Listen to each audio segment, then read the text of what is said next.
All right, welcome back. This is going to be Unit 1, Lecture 2, on Chapter 2, The Policymaking Process by Michael Howlett and Sarah Geist. A lot of this chapter and a lot of policymaking stuff is built on the back of Harold Laswell's work, who had his fingers in a lot of American government pies, basically, from a research perspective.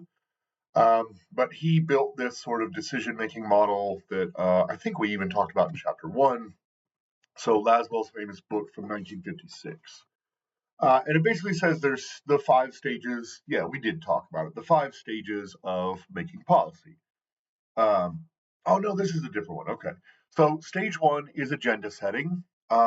We need to figure out basically what the problem is, gather a bunch of potential solutions to the problem, these sorts of things, right? Number 2, stage 2 is policy formulation. They say here it's the development of specific, excuse me, development of specific policy options within government when the range of possible choices is narrowed by excluding the infeasible ones, right? And efforts are made by various actors to have their favorite solution ranked highly among the remaining few. So this is where you get NGOs, you get the legislators who are interested, right, on the committees generally.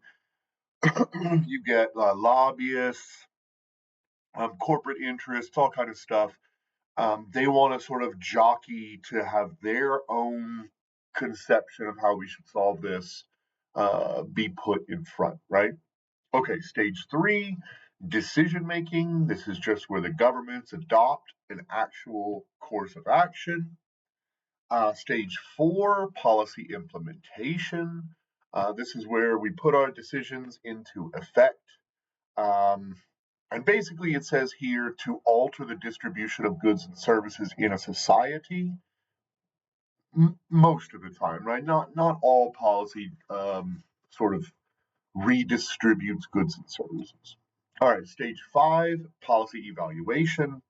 So this looks a lot like what we talked about in the former chapter. Okay. Section 2.2, styles of policy behavior in the policy cycle, right? Okay, so we'll talk about agenda setting first. And we have 2 broad patterns of agenda setting, or 2 types, I guess we would say. There's a lot of typologies in this book. So we have the systemic agenda and the institutional agenda. The systemic agenda is the unofficial agenda, right? Um, these are all of the issues that community members tend to think need public attention.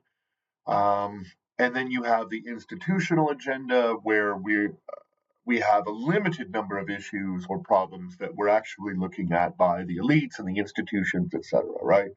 So there are far more social issues than there is space for, right, in the agenda setting area. And so you get systemic, unofficial, and institutional official, right? Okay, and then Cobb, Ross, and Ross sort of add 3 steps, 3 different potential patterns that play out when you're agenda setting. 3 ways of introducing an agenda, that sort of thing, right? So the first is outside initiation.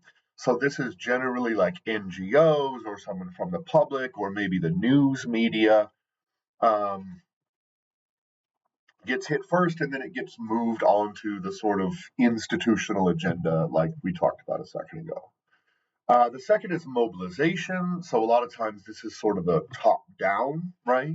So decision makers are trying to get you to pay attention to a particular issue. Um, yeah. The third is inside initiation, and this is a growing pattern. So the idea here is that there are elites or sort of influential insiders who will initiate policy, right? And don't even necessarily want it to be talked about by the public or known about by the public, right? And this can be due to technical reasons. Say we're talking about nuclear energy or something. Like generally, the public isn't going to know the nitty gritty of that stuff, or how to build nuclear submarines or whatever. But there are also political reasons, right? Like this might cause inequality, or this is going to have devastating environmental impacts, or all kinds of stuff, right? And so we just want you to pass a law and let's not talk about it, right? That kind of thing. And this is growing, we're learning by some modern research, because what we're finding out is when we poll senators and congresspersons, what we get is they're saying 80%, sometimes more, but around 80% on average of their work time is spent on the phone trying to drum up donations, right? And so they don't have time to write new legislation, to review new legislation. Many of them, we are finding out, don't even read the legislation that they are voting on. And there's this also the revolving door relationship that we will talk about later, where former congresspersons or their staffers will become lobbyists and vice versa. And there's this sort of really incestual relationship in Washington, D.C. and state capitals. Um, and the final thing I would say, especially if we're talking contemporaneously, is reductions in oversight, right? Especially when it comes to campaign contributions, because of the Citizens United ruling and others, there's a lot of dark money in politics, right? And so this growing influence from the inside initiation camp it concerns a lot of political scientists. Okay, section 2.8, I guess, just like we talked about earlier, nobody elected bureaucrats to write the technical details. Nobody elected these elitists to just hand over bills they want passed to our representatives either. So, right, let's be skeptical of all of it. All right. Section 2.2.2, policy formulation. So this is a really restrictive piece of the setting where generally the public doesn't have a whole lot to say. We know the public has a lot of say in things like pointing out a problem that needs to be discussed, um, pushing their legislators on one way or another to vote when it actually is formulated. And then finally, the end stage of trying to understand how a policy has been implemented and how effective it is, right?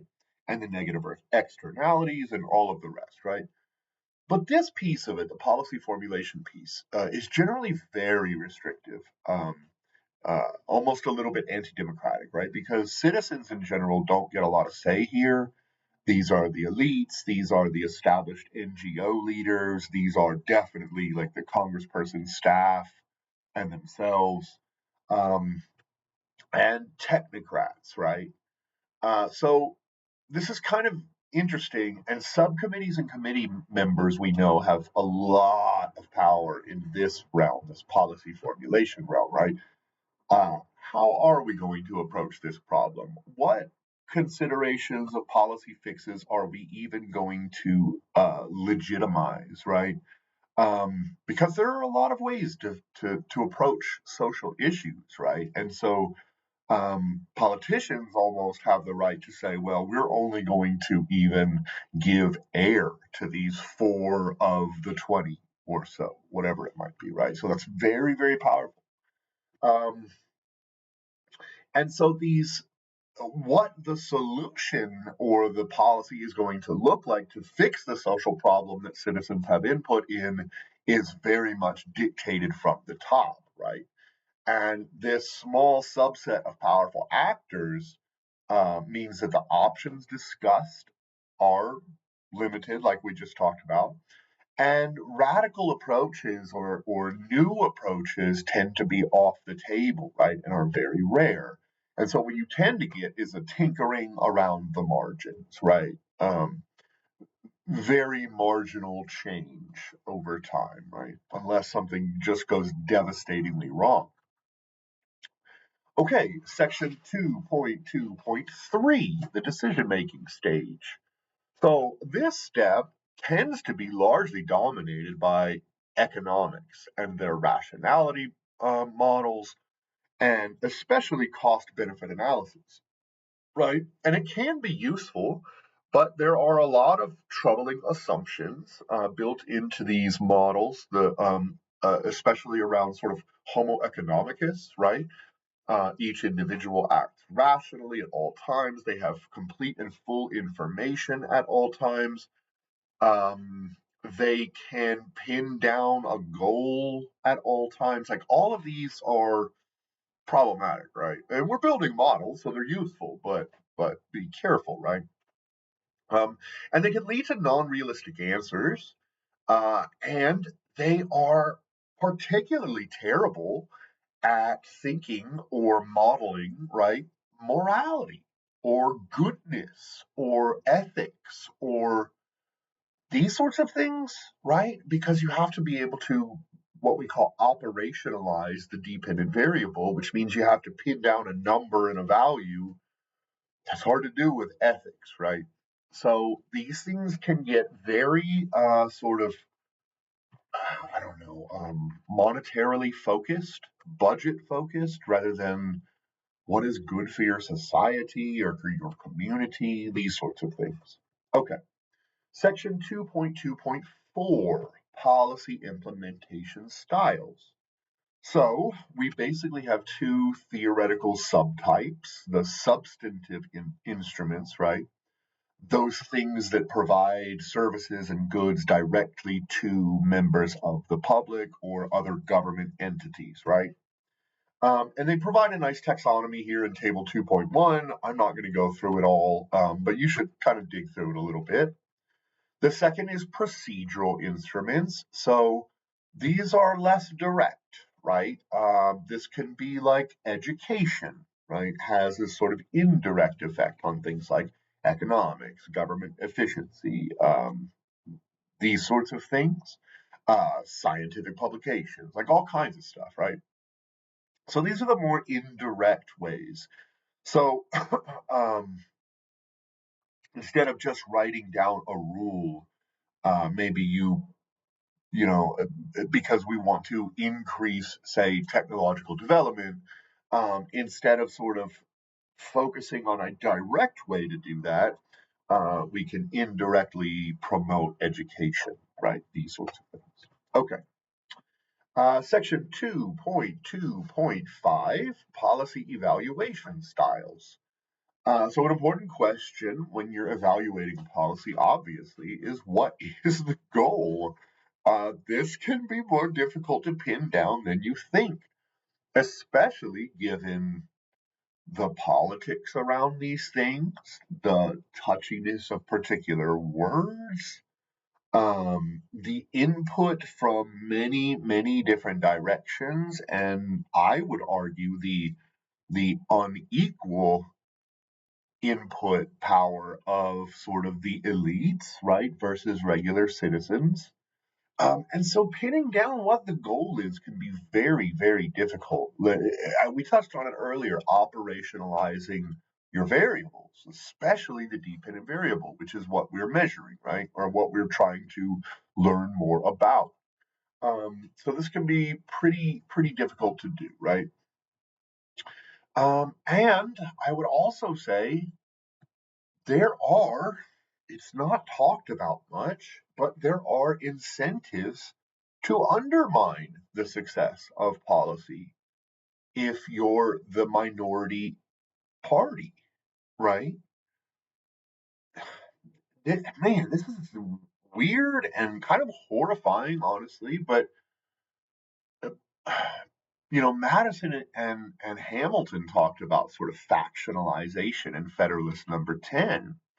And some of their critiques is if you put party above country or a party above your constituents or your citizens or your district, whatever you might call it, um, it can be devastating for your society, right? So if Republicans are trying to pass good faith bills to improve society, and Democrats are purposefully undermining it so that they don't win, so that Republicans don't win political points if it's successful, and vice versa, flip the parties, right?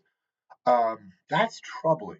But those incentives exist when you think about how policymaking works and how policy evaluation works from an economic perspective, right? An incentive structure perspective. Sometimes politicians have an incentive to undermine their own government because they don't want to give the other party a win. Troubling. All right. That's all I've got for you right now. Thank you so much for being here. I'll get the next one up soon. Have a great day.